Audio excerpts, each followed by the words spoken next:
This is In Touch with Terri, a power-packed podcast for the medical aesthetics industry. I just discovered your podcast, and I feel like I've hit a gold mine. This is someone who's got a lot of knowledge. She's been there, done that. Terri Ross is a former Fortune 500 executive, international speaker, founder and co-CEO of Apex Platform, and Terri Ross Consulting. Just listening to her energy and her passion and just how hardcore she is. Her knowledge of the industry and just her connections in general are phenomenal. In Touch with Terri will bring you solutions to increase operational and employee efficiency and practice profitability. Plus, feature some of the top industry experts as guests. The Apex team literally changed the game for us. Terri, your courses and your podcast are just so helpful. She made me feel like I could do this. 3, 2, 1. Here we go! Now, here's Terri. Hello, everybody, and welcome back to another episode of In Touch with Terri. I am so excited. I cannot believe it. We are kicking off season 7. This is episode 71. And I am so honored and so humbled that we have had over 100,000 plus downloads. You guys, that's just the downloads, not even just the listeners. So God, there are really no words. Time has flown by so quickly, and I really cannot tell you how much I appreciate all of you for coming along on this journey with me. There's nothing that makes me happier and more proud to be able to be here with you on this path of growth and success, and that you allow me the opportunity to share my valuable information to you, for you, so that you can have an aesthetic practice that doesn't just survive, but thrive. So again, thank you so much for allowing me this opportunity. So let's kick it off. This is nutso. February has been insane. 5 conferences I did in February, which one of them includes the new 4S Summit, the Aesthetic Success, that is co-founded by myself, Isaac Muesli, my co-CEO of Apex, and the world-renowned Dr. Renato Saltz. We just kicked that off, one-day event, this immersive summit. We're going to have another one coming up in 2 days in May in Park City again. But thank you for everybody that attended. Thank you for all the positive feedback. Thank you for just saying, you know what, I'm going to raise my hand when I need help, or I'm in this mediocre state of mind right now, or my place is just status quo and I need to take it to the next level, and I'm willing to do whatever it takes. I'm willing to invest in my business to get it there. So thank you again. Today's episode is really something that is very important to me, and I know important to all of you. When we look at surveys that come back from the aesthetic societies, all of them. And I lecture, I've done 26, I think, conferences last year. The same couple of things come up in the aesthetic space that the industry lacks. And this is exactly where Apex Platform is, and this In Touch with Terri podcast, and when I'm speaking, that we're trying to give you information that solves these problems. And one of them is leadership and culture. The second is training. The industry lacks the training with our teams. How do I do my job? Why? What is my why? When we know our why, the work is not hard. And then data, understanding the data. So this episode is really about how to build a positive culture within your practice that will keep employees and retain employees. And more importantly, I'm going to give you some tools that are going to allow you to show your employees that you care about them based on statistics of what employees are really looking at and what they want, what helps them sort of thrive within their job. So you've probably heard, you've heard we're in it. Now, whether we want to talk about it or not is a different story. But, we can say we're in this recession, but this is a bulletproof market right now. And I think that people are still willing to spend money. But when we think about our team, who you hire, what skills do you actually look for? Are the skills correlated directly to their specific job? Whether it's, again, someone, I hate to call it front desk, but answering the phone, number one, sort of one of the number one positions within an organization. The providers, the owners, the managers. I mean, there's so many different roles, but what skills do we look at? Because when we think about high turnover, part of the reason is that they don't have a clear job description, or they weren't trained to be able to do well in their job, and or we don't hold them accountable because you don't even know what to expect, which is kind of what we talk about on the data side. So in February alone, I read that there were 4 million Americans quit their jobs. 28% don't have another job. Now, what is that saying? I mean, why are they quitting? So we're going to talk about some things, moving into the next thing. There's a thing called quiet quitting, referring to employees who are just kind of doing the bare minimum of their job just to get by. And they're often overlooked for other positions, or they don't even have a career path within the practice at all. So when you think about hiring them, it's not just to do a job. That's what I often say. This industry isn't really a 9 to 5. Now, don't get me wrong. You guys know I had a med spa in Beverly Hills for 5 years. I am a single mom. I realize that we have a life and we want everyone to have a quality of life. But that being said, we're serving cash-based medicine, retail medicine, and we're serving high-profile people where we have to sometimes stay later or on the weekends or stay after to train. And it's just what we have to do, you guys, if you want to have a practice that is doing $5+ million, because we know that the average med spa at least is doing about 1.9 million. And then you talk about plastic surgery practices. So we have an opportunity here to decide what kind of practice you want to have, really reevaluate. We're still in February. We're still in Q1. What are your hiring practices and what kind of training do you give your team? When we think about the Gallup organization, you guys are all very familiar with that.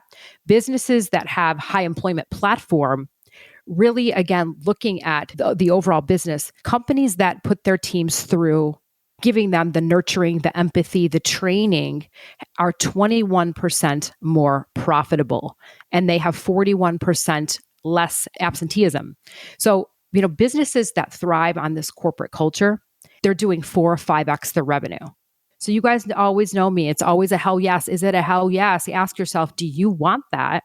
And how much have you invested in your team? So today we're going to talk about, I'm going to share some tips on how to show your employees that you care, that you want to build a culture of positivity, of trust, of respect, of loyalty, so that you have greater retention and you can, again, move your team throughout this career path. So feeling appreciated is one of the things that come up.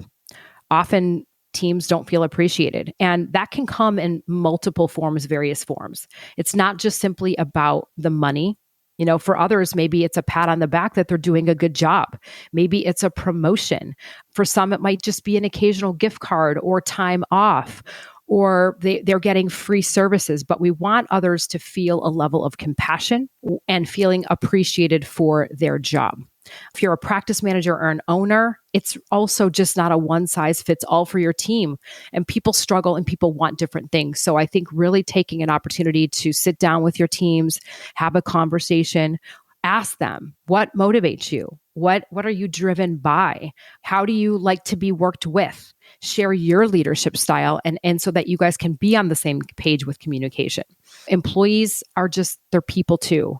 And people have different core, we always talk about what are our love languages, but people have different languages. And again, it's not money for everybody. Sometimes, when we just overthink or just assume, that's when we're causing tension and sometimes resentment because we're just not opening up the dialogue of communication. So if you're trying to build positive culture and a strong, cohesive team, we have to look at, again, everyone's love language, looking at their different priorities, their different stages within the practice, looking at their career path. Again, some people might be coming right out of school, and what's important to them is different than somebody who might be nearing the end of their career and or just wants to learn, I don't know, maybe different clinical traits or learn a different type of procedure. But as a leader, it is paramount for you to get to know your team and determine what motivates them so that you can work with them in the best fashion. When we're talking about these love languages, what is this? Gary Chapman, there is, a personal nature to what comes with that. Words of affirmation, acts of service, quality time, gifts, physical touch. Let's talk about some of the things that are proven to work within your practice. I'm going to give you 5 points right now. Words of affirmation. Look, I am a words of affirmation girl. Sometimes when you're at running a company, it's a little lonely at the top sometimes. And I think that, people deserve to know that it's not just like, hey, you did a great job today. Let's be specific. You did a great job in XYZ area that yielded something, what was the outcome? So we all want to hear positive feedback, but employees whose primary love language is words of affirmation will appreciate that level of recognition for the hard work they've been doing and or the effort they've been putting forth. When someone's telling you how much they appreciate you and how amazing they are just happier and will be working at a higher productive pace for you and being more invested in the job that they're doing, and perhaps spotlight them in a patient, your client newsletter or a blog that you put out. So words of affirmation, acts of service. For some employees, actions do speak louder than words. You might offer them, something to do or taking them out, a simple gesture like getting them some coffee or again, a gift card where they're juggling different priorities throughout the day. A small little thing that you can do for them really, really goes a long way. Quality time. Look, time is one thing we talk about. Time is one thing that we sell. Time is one thing that we can't get back. And it's hard when we're trying to juggle a practice and our kids and sports and our spouse and our patients and our bosses. It's so many things. And I know I suffer myself from really trying to find quality time, but some employees just feel valued by you spending time with them. We came off this for a summit. And again, I did 5 conferences in February. And I often say, how often do you inspect what you expect? As a manager or an owner, you have goals, profitability goals that you want to hit. But in order to get that money, the only way to get that type of revenue is to make sure you're getting the right patients in the door, that you are qualifying them, that you are, more importantly, converting them, that you are retaining them, that you're building a treatment plan to get a high revenue per hour. But how are you going to get those things if you're not spending time with your team or investing in training them and then holding them accountable? So, again, it might not always be during busy work days, but maybe offering them, a one-on-one monthly meeting, or you take people out to dinner, or there's check-ins with them monthly or quarterly. I think looking at team building activities or social activity between your teams, it really, really means a lot. And then it allows people to get to know each other. I think, again, another way to being interested is talking to, your teams about what they're interested in. What are their hobbies outside of work? If somebody likes to do charity work, you're offering something of that nature. So I think the quality time is really important.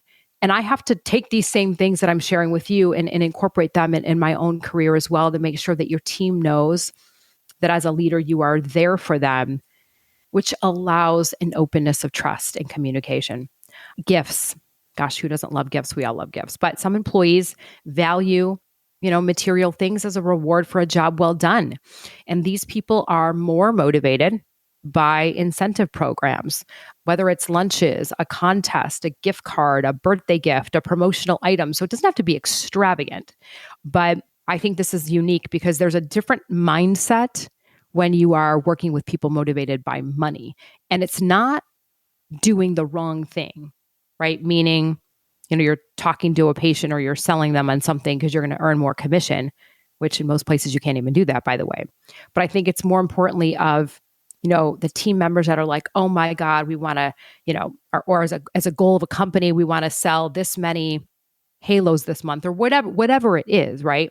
And we make it fun and we make a little, internal competition. So I think that's really important to make sure that we value gifts and we're showing that because we know our people and what they're motivated by.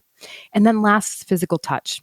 While this might seem a little odd in the workplace and we need to be a little careful, I know I'm a lover, I'm a giver, I'm a hugger, I'm very touchy-feely. This is the way I show love and affection to my team as well and to my clients. You guys are family. And so I think there's ways that we can do that internally within the practice that is safe and legal and certainly isn't going to put anybody on the defense or some awkwardness. But, whatever ways someone feels that, just make sure that they know that. So I hope that, when we're thinking about culture, when you're thinking about caring for the people that work for you, you're not only become a better boss and a better leader, but it really does have a very positive impact on the entire practice and the culture and the bottom line. Giving praise, showing appreciation shouldn't be once a year thing. Sometimes it just doesn't even happen at all. Or it can't just be during a performance review time. It needs to be ongoing and expressed on a regular basis and from a very genuine place. Taking a moment, like I said, whether it's you're doing a personality test before they get hired, you're letting them shadow you or your teammates to see how they function within the practice, and that you're just having an open dialogue to say, hey, this is my leadership style. What's yours? How do you like to be worked with? What would help us communicate more effectively and better? Some people want in person. Some people prefer email. It doesn't matter. But these things go a long way. And it also shows that, hey, this is what I expect of you. Like, this is your role. This is what I'm going to invest in you to be able to be the best that you possibly can. So I hope that you found this podcast helpful. I think that when we're looking at our business, we don't have a choice.